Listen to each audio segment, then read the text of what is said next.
Play store ছাড়া এই Android phone ব্যবহার করা কিন্তু অসম্ভব। আর এই প্লে স্টোরের 3টা গুরুত্বপূর্ণ উপকারী সেটিংস 99% মানুষই জানে না। চলুন দেখাচ্ছি, আপনার অনেক উপকারে আসবে।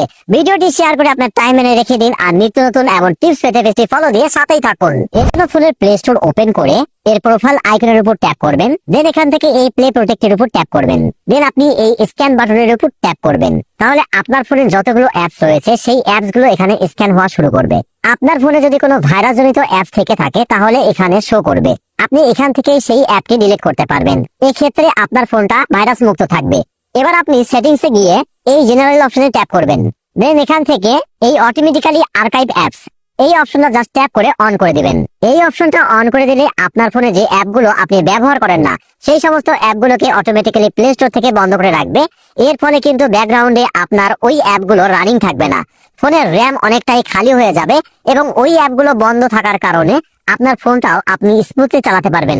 দেন আরেকটু নিচের দিকে স্ক্রল করে এসে এই অ্যাবাউট অপশনের উপর ট্যাপ করবেন। দেন আবার স্ক্রল করে এই আপডেট প্লে স্টোর এর উপর ট্যাপ করবেন। দেন গট ইট এর উপর ট্যাপ করলে আপনার প্লে স্টোরের ভার্সনটা আপডেট হবে। প্লে স্টোর থেকে আমরা বিভিন্ন অ্যাপস আপডেট করি আমাদের সুবিধার জন্য, কিন্তু আমরা প্লে স্টোরটাই আপডেট করি না। সো এক্ষেত্রে আপনাকে অবশ্যই প্লে স্টোরটা আপডেট করতে হবে, তাহলে আপনি আরো স্মুথলি ফোনটা ব্যবহার করতে পারবেন।